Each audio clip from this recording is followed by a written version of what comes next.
All right, too much. Easy. What's going on? Everybody good?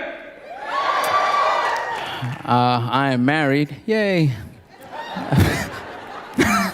Did you clap for that? She's like, oh, good for you. I think the problem with marriage for men is that there's no good advice for men. You ever realize that, fellas? Like when you're single, you ever ask an old guy, hey, I'm thinking about doing it. What does he always say? Don't do it. You're like, hold up, that's not good. Why would you say that? Like, here's some advice. On my wedding day, I asked my dad, right? And we've all heard this one. I was like, Dad, what can you tell me? He said, mijo, happy wife, happy life. Right? I was like, what about happy husband? He laughed his balls off during the whole ceremony. Every time the priest said something, he's like, I would go visit him. He'd make fun of me. Mira, look, everybody, look who's here. Happy husband, happy husband. Here's some advice I give to my single friends when they ask me about marriage. I tell them, listen, being married is cool. It's like living with a rescue pit bull, right? Just, hold on, let me explain.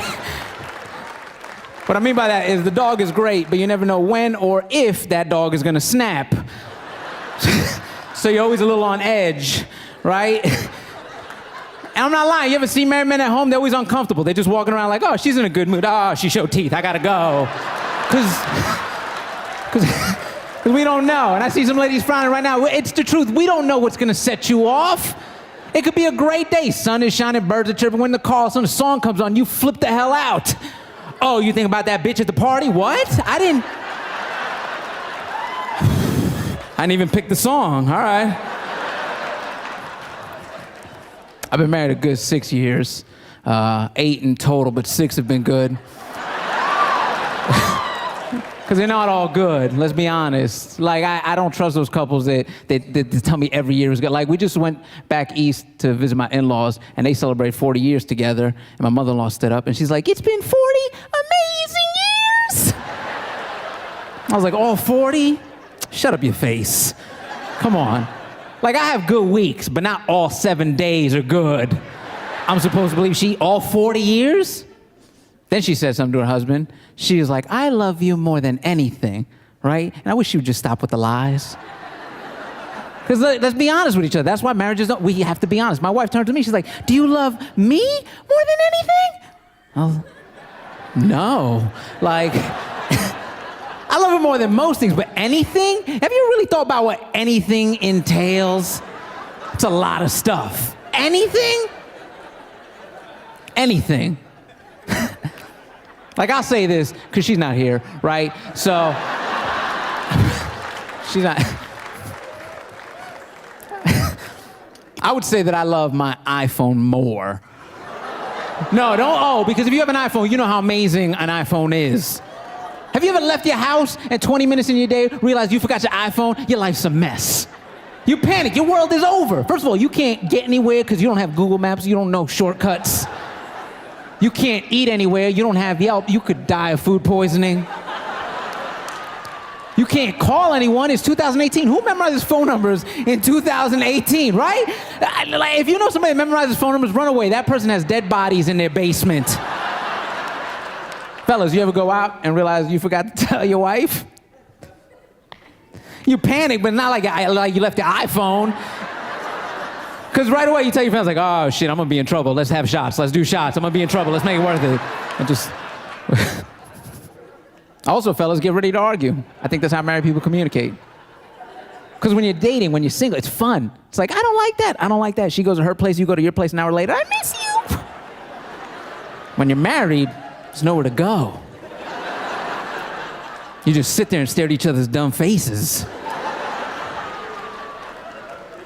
The last big argument we got into was a couple weeks ago. It was fall, it was September, baseball season. I love baseball. Buddy of mine calls me. He says, hey man, have an extra ticket to the game, 3 rows behind home plate. Do you want to go? Yeah, no, sir, that's not the answer, no. If you're a married man, the correct answer is, hold on, let me check in with the warden. I'll call you back in 2 minutes. I can't just say yes. So I called my wife. I said, babe, my buddy has an extra ticket to the game, 3 rows behind home plate. Can I go? This is what she tells me on the phone. If you want to go. Go. Look at how uncomfortable all the men are right now. You're all staring at me like, don't fall for that one. What's worse is the women are giggling because you've used that on your man. You're evil. I didn't take that answer. I drove home. I get to the house. She's like, what happened? I was like, right here, lock eyes.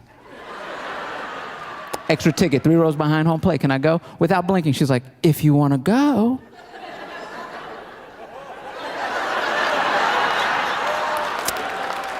Go. This is what makes me mad. If she didn't want me to go, she should have just been direct and said no. Or if she's going to talk in these goofy little riddles, at least give me the consequences. Right? If you want to go, go. But when you get home, there's going to be a fight. And I would have done what most men do. I would have waited out. Is this worth a fight? Damn right it was. I went to the game. Yeah. Yeah. I've been sleeping on the couch since. Which, by the way, ladies, I don't know why you think that's a punishment. My wife does it all the time. I'm mad at you. Tonight, you're sleeping on the couch. Like, oh, no. I get to watch this movie without you talking the whole time. No.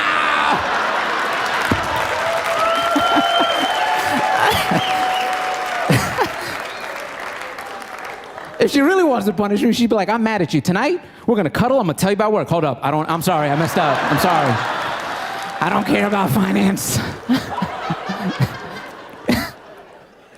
I hope we make it. Another reason I hope we make it is my mom doesn't like her. I know, listen, fellas, your mom has to like who you end up with. My mom does not. And I'll tell you what, we'll start over. My wife is white, got one, right? Yeah. Hashtag take that, Trump. No, that's not why, but it feels good. I'll tell you this, bringing home a white woman to a Latino dad is amazing. It's better than bringing home a Harvard degree. Oh, yeah. As soon as my dad saw her, he got excited, he got emotional. She walked in the door, he's like, oh my goodness! We made it!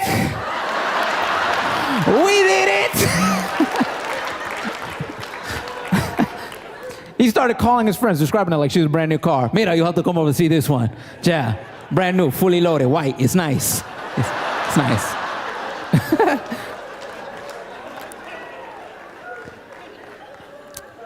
Now bring home a white woman to a Latina mom. Yeah, that's where we had the problem. My wife came in, she went to go shake her hands like, Ms. Rivera, pleasure finally meet you, Mama. I looked at her, she's like, no thank you, and walked out. Just, I had to run after my mother. I was like, Mom, can you be nice to her, please? I like this one, be nice. You ever tell your mother to be nice to somebody she don't want to be nice to? Oh. Be nice. Okay, I be nice.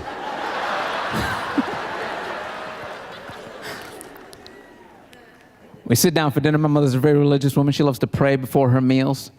In her prayer, she started bad-mouthing my wife. Yeah. She's like, everybody bow your heads. Thank you, God, for this meal we're about to have. Please help my son get out of the clutches of this Diabla Blanca.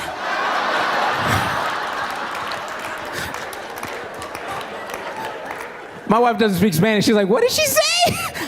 I was like, she said you're pretty. Put down the food. We gotta go. We gotta go. We can't.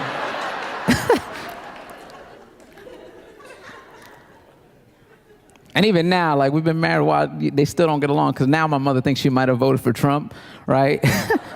Not even based on any facts, just because she's white. And she's been trying to trick her into saying it. Like, we'll go visit her. She's like, oh, mija, you thirsty? You want some water? Maybe some Trump? Like, that's how she thinks. That's how she thinks she's going to sneak it out of her.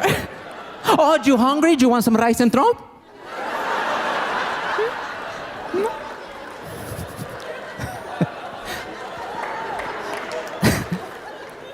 I'll say this because I see people lose their minds on social media. I'm not going to talk bad about the president because at the end of the day, he's our president. Whether you love him or you hate him, I will say there's one thing about the man. I'm intrigued by him. Why am I intrigued? Because you realize this dude woke up one day, no political background or experience. He just woke up. He's like, I'm going to be president. And he did. Like, that's crazy. Like, we need to stop reading kids the little engine that could and read them the little Donald that did. Like, that's the story they should hear, because it's, okay.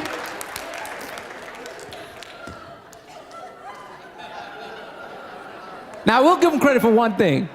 And he got my mother to vote for the first time ever. She's never voted before. She always thought it was a setup. They were gonna take her information, try to send her back. Like, that's what she thought. My mother's a citizen, but still didn't try to, no, mijo, that's how they do it. She's always been skeptical. Like, this is how skeptical my mom is. I remember as a little kid, we'd go to the mall, and you know those little kiosks, like, sign up here, win a free car. I'd be like, Mom, look, no, that's how they do it. They send you back. In a Camry? What's wrong with you? But during his campaign, she heard a speech, and she's like, I have to stop him. I am voting, right? She thought she was a Terminator sent back to stop this dude. So I go pick her up so she can vote. She comes out dressed in a pantsuit like she was running for office. She had a pin on. It wasn't even political. It was a cat. I was like, all right, let's go.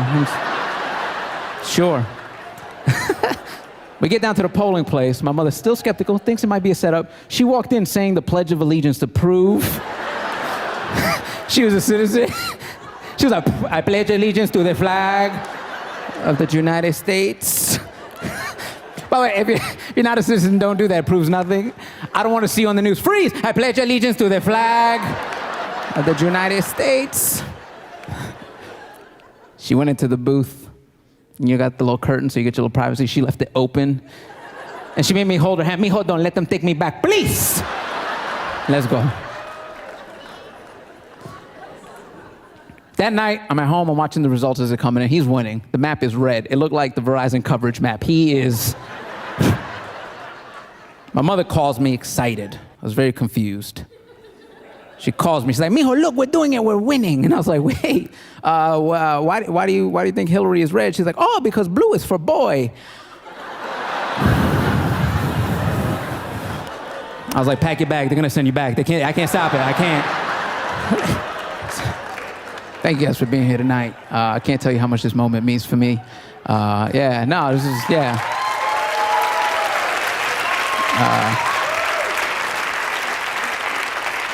Growing up, I used to love watching HBO with my old man. He would let me watch the specials because my mother, she would work nights, and he would always say, Mira, you want to watch the rated R? I'm like, hell yeah, I do. He let me watch the specials. And I remember seeing Eddie Murphy, Pryor, John Leguizamo. It's always been a dream to me. And I remember he told me, Mira, the great ones, they make it to HBO. And I was like, oh shit, okay. So this moment right now is very surreal to me. Yeah.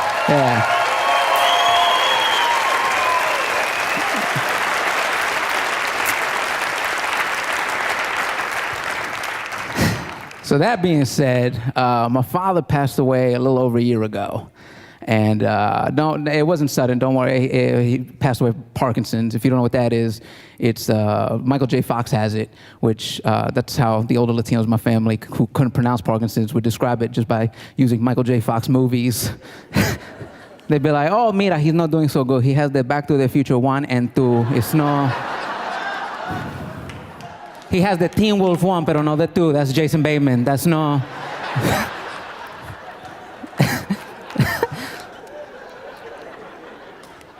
And my mother is scared that she doesn't know if it's genetic or not. So her solution to it is I got to stay away from stuff that shakes.